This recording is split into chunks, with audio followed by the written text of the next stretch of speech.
Muito obrigada, Sra. Vice-Presidente, Sr. Ministro.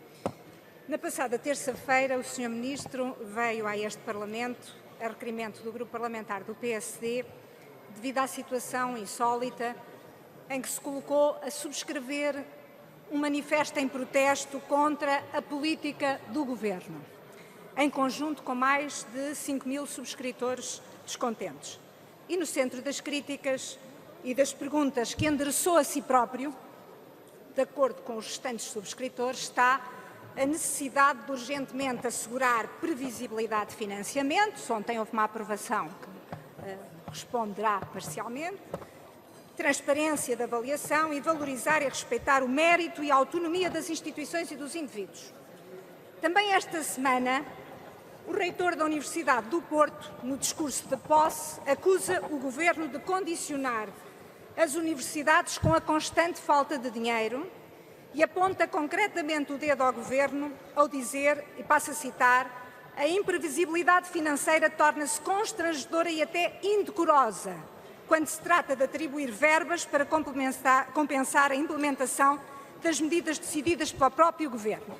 Naturalmente que o Sr. Ministro hoje aproveita para aparecer nos jornais a dizer que o país está a pôr mais dinheiro no setor, quando lhe perguntam onde é que há o dinheiro para tudo o que está a aprovar. O que o Sr. Ministro não diz é que o Governo não está a colocar mais dinheiro, está a assumir mais compromissos que os agentes têm que financiar. E é certamente por isso que os docentes das instituições, refiro por exemplo o caso da Universidade de Évora, também esta semana receberam uma informação da reitora a dizer que o valor do orçamento naquela universidade de 2018 é em valor absoluto inferior ao de 2017 com reforços. Muito bem. Ou seja, recebe uma informação a dizer que em 2018 ainda não foi efetuado qualquer reforço para pagar os compromissos assumidos pelo Governo este ano. Estamos a falar de agregações, de aumento do salário mínimo, de subsídio de refeição, e que relativamente às progressões remuneratórias, o reforço anunciado pelo Sr. Ministro é para todas as instituições, universidades e politécnicos, muito inferior aos valores calculados para cada instituição.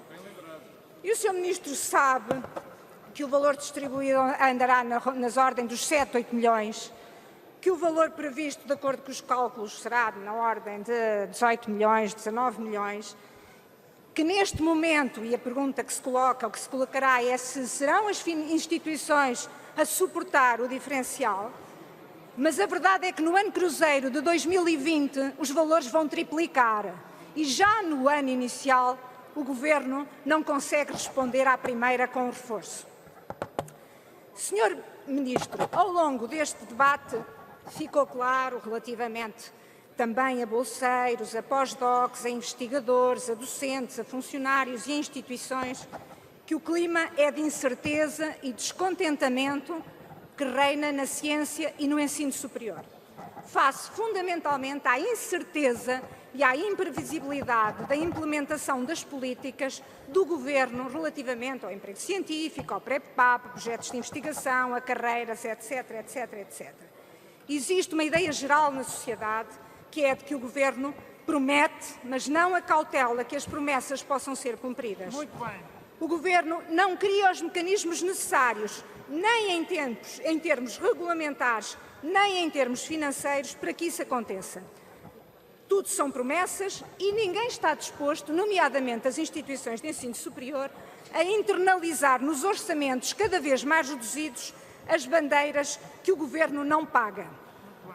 O Governo não cria as condições para que as instituições possam cumprir a lei, mas em vez de assumir essa responsabilidade, passa o ónus para as instituições. No orçamento, já aconteceu ano passado, obrigando as instituições a carregar orçamentos sem dotações.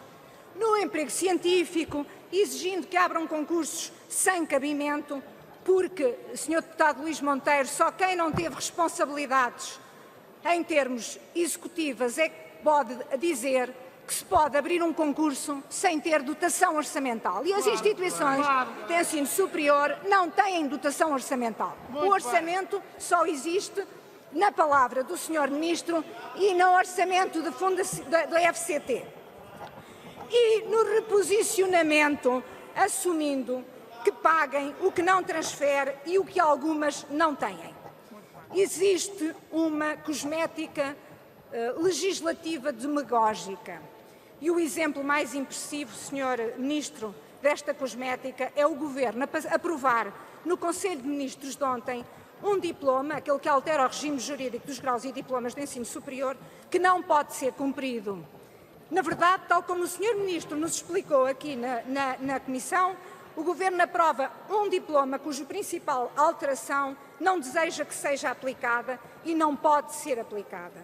Então, se não é para ser aplicada, para que é que serve? Estou-me a referir naturalmente aos doutoramentos nos politécnicos. Os diplomas legais, eu estou a concluir, Sra. Presidente, são meros instrumentos de propaganda, jogada de mestre da parte do Sr. Ministro. Repare-se que o Sr. Ministro não concorda, disse que não concordava com doutoramentos nos politécnicos na Comissão, mas como lhe falta a coragem, cria uma lei que o Sr. Ministro sabe que não pode ser aplicada.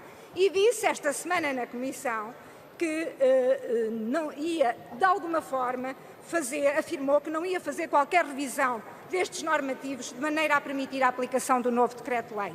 Sr. Deputado, tem mesmo de concluir. Concluo dizendo que este é um exemplo de ausência de vontade de reformar, de com seriedade rever questões fundamentais como a questão do financiamento do ensino superior e da ciência e clarificação do regime fundacional. Muito obrigada.